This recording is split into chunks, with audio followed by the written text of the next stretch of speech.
ये वीडियो उन लोगों के लिए बहुत इंपॉर्टेंट होने वाला है जो नेक्स्ट ईयर 2024-25 के यूपीएससी की तैयारी कर रहे हैं या करना चाह रहे हैं, या पिछले कुछ दिनों से जो इस बार का प्रीलिम्स के पेपर को देखकर तनाव में थे कि अब मैं अपनी प्रिपरेशन कैसे करूं। तो नो डाउट ये एकमात्र एक ऐसा वीडियो आपके लिए रहेगा जिसमें सारे आपके सवाल क्लियर हो जाएंगे और एक्चुअल में अब जो काम रहेगा पढ़ने का वो हम लोग उस तरह में उस दिशा में जाएंगे। जब तैयारी शुरू करोगे आप तो मैं कैसे करनी है, कैसे चीज़ों को स्ट्रेटेजाइज करना है, वो बढ़ने से पहले मैं कुछ शर्तें रखूंगा।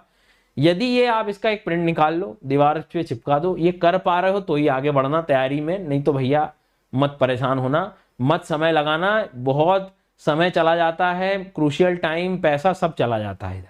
ठीक है, तो आप अपने आप को पहले पहचानो, ये चीजें आप कर पा रहे हो तो ही आप बढ़ना। इसको मैं कुछ गलतियां भी कह देता हूं या मैं इन बातों का ध्यान रखने वाली बात भी इसमें बता देता हूं।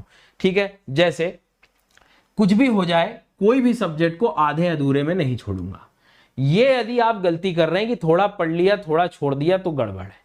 यहीं पर तो जो है हम किसी शिक्षक के सहारे पे आना पड़ता है हमें। लोग कहते हैं कि अरे जो है कोचिंग में ये और कोचिंग में ये। अरे मैं कह रहा हूं आप एक बार आराम से सोचो तो कि यहां कोचिंग की बात नहीं है, यहां पर मेरे डिसिप्लिन की बात है कि क्या मैं अकेला खाली बैठ के मैं पूरा कंप्लीट पढ़ पाऊंगा। यदि आप पढ़ पा रहे हो, सब्जेक्ट कंप्लीट कर पा रहे हो तो मत परेशान होइए ना आप, मत, बिल्कुल तनाव लेने की जरूरत ही नहीं, मैं तो कह रहा हूं। पर हम क्या देखते हैं कि जब हम सेल्फ स्टडी करने बैठते हैं तो वो शायद डिसिप्लिन हमारा मिस कर जाता है। आप समझिए, अब डिसिप्लिन मिस कर जाता है इन द सेंस कि मेरी रेगुलरिटी चली जाती। अब मान लीजिए कहीं पर पैसे दिए हो आपको और कहीं जाके आपको जाना पड़ रहा है, कोचिंग जाना पड़ रहा हो, कहीं जा रहा हो, तो वो एक कई बार ऐसे दिन में आएंगे कि यार नहीं मैंने कुछ मैंने खर्च किया इसलिए जाऊं मैं, तो उससे आप एटलीस्ट कम से कम जो पढ़ रहे हो वो पूरा हो तो रहा है। आप इस नजरिए से उस चीज को देखिए।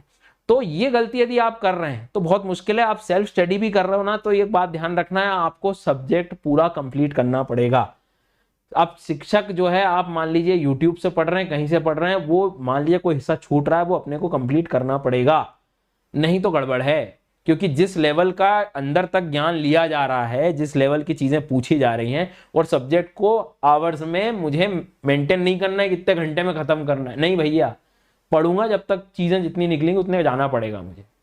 अगली बात है, सारे सब्जेक्ट्स मेरे लिए इक्वल हैं, सीसेट भी। मतलब ये कि जो सीसेट जीएस हम कर रहे हैं वो सीसेट को भी इक्वल इंपॉर्टेंस दो। यदि आपको नहीं पता, एप्टीट्यूड नहीं, कैलकुलेशन लग पा रही है, ये पता कैसे करें, तो कुछ मत करो, पिछले 3 साल इस साल के मिला के पेपर लगा लेना प्रीवियस ईयर के, आपको समझ आ जाएगा। करंट अफेयर्स डेली ही होगा।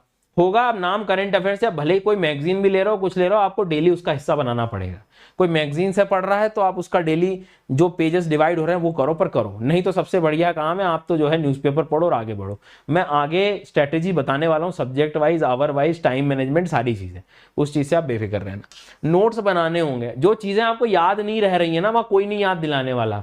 रिवीजन के टाइम पे क्लास के एंड में बहुत दिक्कत पड़ती है। मैं आपसे कह रहा हूँ ये आदत बनानी पड़ेगी भैया, बनाने पड़ेंगे नोट्स। अब कैसे बनाए, क्या बनाए, वो मेरा काम है, आगे बता दूंगा।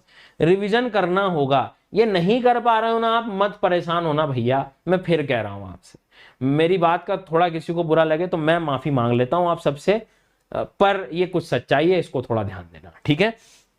क्योंकि अब बदलते ये ट्रेंड में भी ये क्या हो रहा है कि इतने कंपटीशन को कम खत्म करने के लिए आप तो नॉर्मल रिवीजन और इन सब चीजों पे ध्यान देना ही पड़े।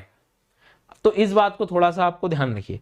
पीवाईक्यूज का ऑब्जर्वेशन ना करना, अब नहीं कर रहे हैं, पता ही नहीं है क्यों, क्योंकि मैंने कहीं यूट्यूब देख लिया तो उसके अंदर कहीं कमेंट में जाके किसी ने कह दिया था कि यूपीएससी तो जो है अब कोई ट्रेंड फॉलो नहीं करता। अरे अब उस पर जल्दी भरोसा हो जाता है हमें। अरे एक बार आप देखो तो पेपर तो ऑब्जर्व करो, आपको चीजें समझ में आएंगी कि कैसे पैटर्न चेंज हुए हैं और किस तरह से फेज चेंज हुआ और क्या संभावनाएं बन सकती हैं।